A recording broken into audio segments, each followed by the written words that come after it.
जय श्री कृष्णा। राधे राधे। तो फ्रेंड्स, कैसे हैं आप सब? आशा करती हूँ कि बाल गोपाल की कृपा से सभी स्वस्थ और मस्त होंगे। तो फ्रेंड्स, आप सभी का हमारे चैनल में स्वागत है।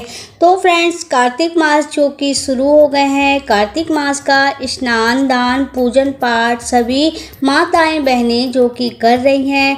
और कार्तिक मास में स्नान दान पूजन पाठ का बहुत ही महत्व है। कार्तिक मास में कथा श्रवण का भी महत्व है। जब तक कोई भी व्रत करते हैं, पूजा तप पाठ करते हैं, कथा नहीं सुनते हैं, तो व्रत को संपूर्ण नहीं माना जाता। आज मैं जो कि कार्तिक मास के तीसरे अध्याय का श्रवण करूंगी। इसके पहले मैंने कार्तिक मास के 2 अध्याय जो कि श्रवण कर चुकी हूँ। तो आज मैं तीसरे अध्याय का श्रवण करने जा रही हूँ। आशा करती हूँ कि आप सभी को आज कार्तिक मास का तीसरा अध्याय भी पसंद आएगा। अगर पसंद आए तो प्लीज़ चैनल को सब्सक्राइब जरूर कीजिएगा। तो फ्रेंड्स, जो कि दूसरे अध्याय में मैंने श्रवण किया था, सत्यभामा जी अपने पूर्व जन्म का सब हाल जान करके प्रसन्न हुई। आज मैं तीसरे अध्याय का जो कि श्रवण करने जा रही हूँ। तो बोले श्री हरि विष्णु महाराज की जय, माता लक्ष्मी की जय, माता तुलसी की जय। तो आइए श्रवण करते हैं तीसरा अध्याय।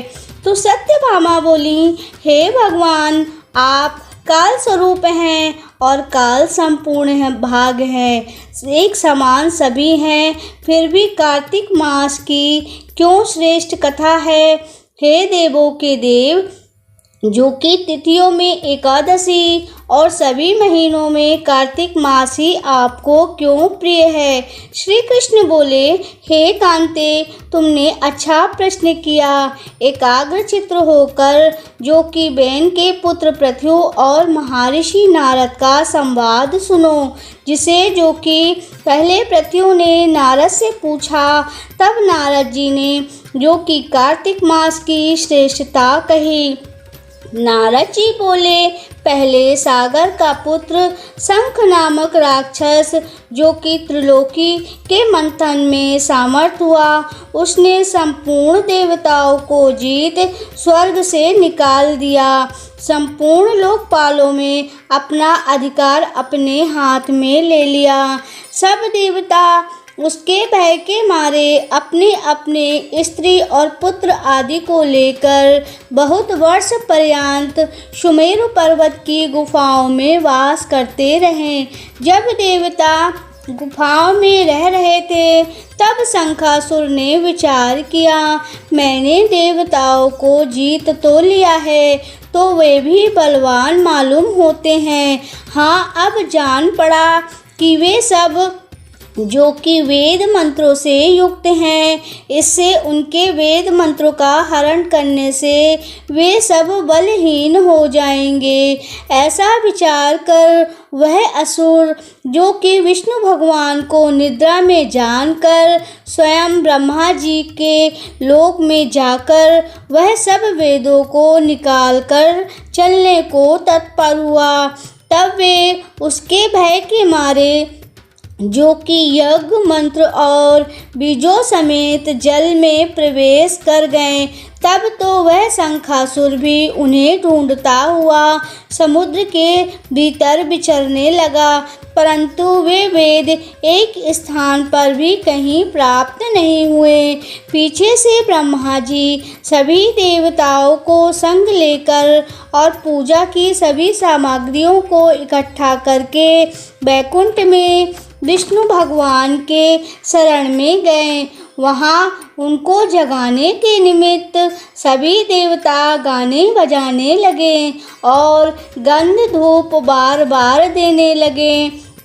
उनकी भक्ति से संतुष्ट होकर भगवान ने नेत्र खोला।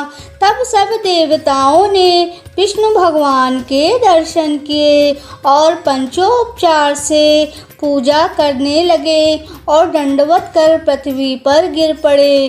तब सब तो माधव ने भगवान उन सभी से कहने लगे, हे देवगण, तुम्हारे भजन कीर्तन आदि कार्यों से प्रसन्न हुआ हूँ। आप लोगों की मनोकामना पूर्ण करूँगा, जो कि अश्विन मास की शुक्ल पक्ष की एकादशी से देव उठनी एकादशी तक का पहर भर जो कि रात्रि रहे, तब से जो मनुष्य तुम्हारी तरह और भजन कीर्तन करेंगे वे मुझे प्रसन्न कर मुझे प्राप्त कर लेंगे।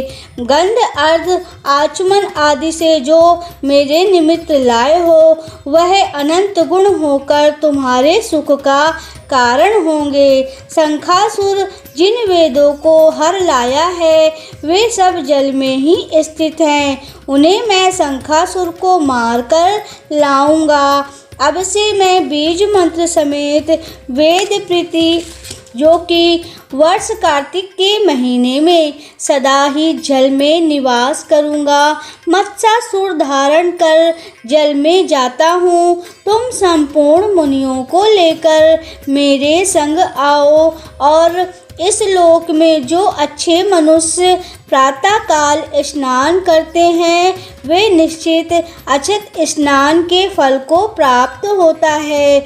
जो कार्तिक में सदा व्रत करते हैं उनको हे इंद्र तुम मेरे लोक में पहुंचा दिया करो। हे यम, तुम सदा उनका जो कि विघ्न रक्षा करते रहो। और हे वरुण, तुम उनको पुत्र पौत्र आदि से जो कि धन दान करते रहो। हे कुबेर, तुम उनकी धन की वृद्धि करो। यह मेरा रूप धारण कर साक्षात जीवन मुक्त हो जाएगा। और हे अन्य देवता, जो जन्म से मरण तक उन बातों को धारण करते हैं वे तुम्हारे द्वार भी पूज्य हैं। जैसे तुमने मुझे एकादशी को जगाया है इसलिए यह तिथि सदा मनाने योग्य है। यह मेरे लिए प्यारी है। हे देवगणों, भली भांति से किए गए ये दोनों व्रत मनुष्य को जैसे ही मेरे समीप पहुंचा देते हैं वैसे और कोई व्रत नहीं पहुंचाता। तो इति श्री समाप्त। आज जो कि कार्तिक मास का तीसरा अध्याय भी समाप्त होता है। आशा करती हूँ कि आप सभी को आज यह कार्तिक मास का जो कि तीसरा अध्याय पसंद आया होगा। अगर पसंद आया तो प्लीज़ चैनल को सब्सक्राइब जरूर कीजिएगा अगर आप यूट्यूब में देख रहे हैं। और अगर आप फेसबुक पेज में देख रहे हैं तो पेज को फॉलो करना मत भूलिएगा। लाइक कमेंट और शेयर भी कीजिएगा। नोटिफिकेशन को ऑन करके ऑल कीजिएगा। हमारी वीडियो आप तक आसानी से पहुंचेगी। अपना बहुत ख्याल रखिएगा। हम फिर से मिलेंगे एक नई वीडियो और एक नई जानकारी के साथ। तब तक के लिए जय श्री कृष्णा, राधे राधे, जय श्री हरि विष्णु।